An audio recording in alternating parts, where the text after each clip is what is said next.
The first thing Billionaire CEO Celeste Whitmore saw when she entered the conservatory that afternoon was her daughter standing beside a battered upright piano, smiling for the first time in 3 years. But what made Celeste freeze was not the smile. It was the man sitting beside her daughter, patiently guiding her trembling fingers across the keys. Celeste knew that man. He was the quiet single father who had recently been hired to maintain the building. And according to the security report in her hand, he was not supposed to know anything about piano, children, or the private world of the Whitmore family. Yet her daughter, 13-year-old Brielle, who had refused every music teacher Celeste had hired, had apparently chosen this stranger as the person she trusted most. If you believe kindness can heal wounds, forgiveness can change lives, hope can survive even the hardest seasons, and everyone deserves a second chance, please take a moment to like this video, leave a comment, share this story with someone who needs hope today, and subscribe to our channel so our community can continue sharing stories that remind us that compassion can appear in the most unexpected places. Celeste had built an empire by learning never to be surprised. At 39, she was the founder and chief executive of Whitmore Technologies, a company that had grown from a small software firm into one of the most influential technology corporations in the country. Investors admired her discipline, employees respected her standards, and competitors feared her ability to make decisions without hesitation. She could walk into a boardroom filled with people twice her age and silence an argument with one calm sentence. But there was one person in the world who could still make her feel helpless, and that person was Brielle. Her daughter had been bright, curious, and endlessly musical as a child. She used to sit at the family piano and create strange little melodies, laughing whenever she hit the wrong key. Then, after a terrible event involving Brielle's father, everything changed. Brielle became withdrawn. She stopped playing. She stopped singing. Eventually, she stopped speaking about the past altogether. Celeste responded the only way she knew how, by trying to fix everything with resources. Therapists, private tutors, specialists, expensive retreats, music instructors, doctors, and carefully planned schedules all came and went. None of them could reach her daughter. Then came the afternoon when Brielle disappeared from the family office during a charity event at the Whitmore Foundation's Art Center. Celeste had panicked when she couldn't find her. Security searched the building until an employee finally discovered Brielle sitting in the old music room on the 3rd floor. She wasn't alone. A maintenance worker named Everett Hale was sitting several feet away from her at the piano. Everett was 38, a widower, and a single father raising an 8-year-old son named Callum. He had started working at the art center only weeks earlier after moving to the city in search of a quieter life. He was the sort of man people rarely noticed. He wore plain work clothes, kept his head down, fixed broken locks and leaking pipes, and never seemed interested in the wealth surrounding him. But somehow, on that afternoon, Brielle had found him. Celeste's first instinct was anger. She had spent years protecting Brielle from strangers, and now a man she knew almost nothing about was sitting alone with her daughter. Yet when she entered the room, she couldn't bring herself to interrupt. Brielle's fingers were moving slowly over the keys. She was playing a simple melody, imperfect but beautiful. Everett wasn't playing for her. He was merely keeping rhythm by tapping his finger lightly against the wooden side of the piano. Celeste watched her daughter make a mistake, stop, and look embarrassed. Everett didn't correct her harshly. He simply smiled and nodded toward the keys, encouraging her to try again. Brielle did. The second attempt was better. That small moment broke something inside Celeste because she hadn't seen that expression on her daughter's face in years. It wasn't forced happiness. It wasn't the polite smile Brielle gave therapists. It was genuine peace. Celeste walked closer, and Brielle immediately noticed her. Instead of running to her mother, however, she looked toward Everett as if asking whether she should stop. That tiny gesture hurt Celeste more than she wanted to admit. She wondered how a stranger had reached a part of her daughter that she had been unable to reach. Everett stood respectfully and stepped away from the piano. He didn't make excuses or defend himself. He simply explained that Brielle had come into the room while he was repairing a cabinet near the stage. She had been staring at the piano, so he had asked whether she wanted to hear something. When she nodded, he had played a few notes. Brielle then asked him to teach her. Celeste almost laughed at the absurdity of it. The man was a maintenance worker, not a music instructor.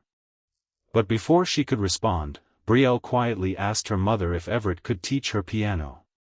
Celeste looked at her daughter's hopeful face and realized that saying no would mean taking away one of the few things that had brought her joy. So she agreed. Over the next several weeks, something extraordinary happened.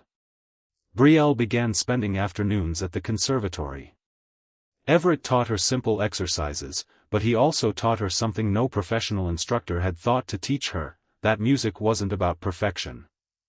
He told her through patient gestures and demonstrations that mistakes were part of the process. If she hit the wrong key, they started again. If she became frustrated, they took a breath. If she wanted to stop, they stopped. For the first time in years, Brielle wasn't being managed. She was simply being understood. Celeste began watching from a distance. At first she was suspicious. She investigated Everett's employment records and found nothing alarming. He had no criminal history, no financial scandals, no hidden connection to the Whitmore family. He had previously worked in construction and facility management. He had been married to a woman named Elise, who had died several years earlier from an illness. Since then, he had raised Callum alone. Everything seemed ordinary. Almost too ordinary. But there was one detail in Everett's past that made Celeste uneasy. Several years of his employment history were missing. The record simply listed him as having worked in private security, followed by a long unexplained gap. When Celeste's chief security officer looked deeper, he discovered something strange. Everett Hale wasn't merely a former security contractor. He had served in the United States Navy, and his military records contained references to classified operations that were almost entirely inaccessible. Celeste confronted Everett in the conservatory one afternoon. She asked him directly about his military history. Everett remained calm, but his expression changed. He admitted that he had served as a Navy SEAL and had spent years conducting missions overseas. He had left the service after a traumatic operation that had changed the way he saw life. He didn't discuss the details because some of them were classified and others were simply too painful to remember. Celeste stared at him, struggling to reconcile the quiet man who patiently taught her daughter piano with the hardened warrior hidden beneath his ordinary clothes. But then Brielle entered the room carrying sheet music and everything else disappeared from Celeste's mind. Her daughter was excited because she had learned an entire song. She sat at the piano and played it from beginning to end. She made several mistakes, but she kept going. When she finished, she looked toward her mother. Celeste stood there with tears in her eyes. For the first time, she realized she had been so focused on protecting Brielle from pain that she had accidentally protected her from life as well. The truth about Everett's past eventually became more complicated. A former military colleague contacted Celeste's security office after learning Everett was working with the Whitmore family. The colleague revealed that Everett had once been part of a rescue mission where his team had been ordered to extract civilians from a dangerous location. Everett had stayed behind when another operator became trapped. He saved that man's life but lost two close friends during the operation. After returning home, he struggled with guilt. He believed he had survived when better men had not. When his wife later died, he became convinced that everything he loved eventually disappeared. He stopped believing he deserved happiness. Celeste began to understand why Everett had kept his distance from everyone. He wasn't hiding because he was dangerous. He was hiding because he was wounded. Then an unexpected event forced them both to confront the past. One afternoon, during a public foundation recital, Brielle was scheduled to perform her first song in front of an audience. The room was filled with donors, executives, musicians, and members of the press. Celeste had arranged the event carefully, but she hadn't anticipated what would happen when Brielle saw the crowd. Her breathing became uneven. Her hands trembled. Memories of her father's death and the chaos surrounding that period began overwhelming her. She stood behind the piano, unable to move. Celeste rushed toward her, but Brielle stepped backward. Everett approached slowly. He didn't touch her. He didn't force her to sit. He simply sat at the piano and began playing the same simple melody they had practiced during their first lesson. Brielle looked at him, took a deep breath, and slowly sat beside him. Everett played the first few notes, then stopped. Brielle continued. The room became completely silent. She played the entire song. When she finished, the applause was overwhelming, but Celeste barely heard it. She was crying too hard. Her daughter had just done something that everyone had told Celeste might never happen again. She had not erased her pain. She had learned how to live beyond it. After the recital, Celeste found Everett outside the music room. For the first time, she thanked him without suspicion. She told him that she had spent years believing money could solve anything. Everett quietly reminded her that some wounds didn't need to be solved. They needed someone willing to sit beside them. Those words stayed with Celeste. She began changing the way she raised Brielle. She stopped scheduling every minute of her daughter's day. She stopped measuring progress by achievements. She started asking Brielle what she wanted rather than deciding what was best for her. And she also began seeing Everett differently. Everett changed too. He had spent years believing that being strong meant carrying everything alone. But watching Brielle learn piano taught him something he had forgotten during his military years. Courage wasn't always about surviving danger. Sometimes courage meant allowing yourself to care again. His son Callum eventually became part of the growing friendship. Brielle and Callum began spending afternoons together at the conservatory, with Everett helping both children practice music. Celeste started joining them. The billionaire CEO who once intimidated entire boardrooms found herself sitting on an old wooden bench, laughing when Callum played the wrong notes and Brielle teased him about it. One afternoon, Celeste finally told Everett that she had been afraid of him when she first learned about his SEAL past. Everett admitted that he had been afraid of her too, but for a different reason.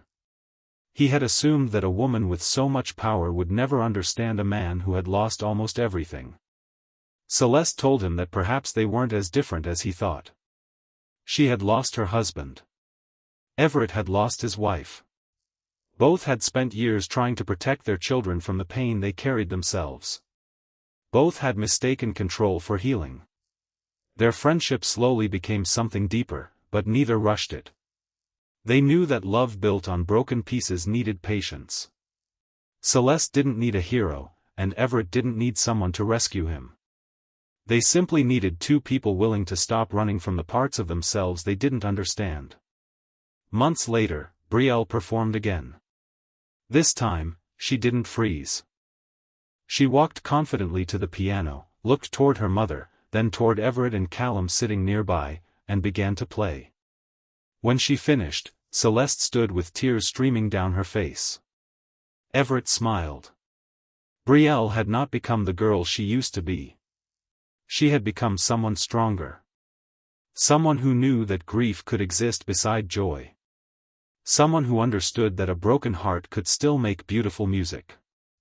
Afterward, Brielle hugged her mother and then ran to Everett. Celeste watched them embrace and finally understood the strange miracle that had entered her life through a man she had once considered a stranger. Everett had not merely taught her daughter piano. He had taught their entire family that healing wasn't about forgetting what happened. It was about refusing to let what happened decide what came next. Before they left the conservatory that afternoon, Brielle placed her hands on the piano and played the first melody Everett had ever taught her. Celeste listened quietly beside him. When the final note faded, she reached for Everett's hand. Neither of them said anything. They didn't need to. Some moments were too meaningful for words. If this story touched your heart, please like this video, leave a meaningful comment, share it with someone who needs hope today, and subscribe to our channel so you never miss another emotional journey. And before you go, leave a comment telling us what you believe the greatest lesson of this story is, that healing requires patience, that forgiveness can open a new door, or that sometimes the person who changes your life is the one you never expected to meet. Because sometimes, the greatest miracles don't arrive with wealth, power, or applause. Sometimes they arrive quietly, wearing an old work jacket, carrying wounds nobody can see, and sitting beside a frightened child at a forgotten piano. Everett had survived battles most people would never know existed. Celeste had survived the loneliness that came with having everything except peace. Brielle had survived a grief too large for a child to understand. Yet together, they discovered something none of them could have found alone. Life doesn't promise that we won't lose people we love. It doesn't promise that our hearts will never break. But it gives us the chance to begin again, to forgive ourselves, to trust someone new, and to turn even the saddest memories into something beautiful. And on that bright afternoon, as Brielle's music filled the conservatory and sunlight spilled across the piano keys, 3 wounded hearts finally understood that second chances don't always announce themselves. Sometimes, they simply begin with one trembling note.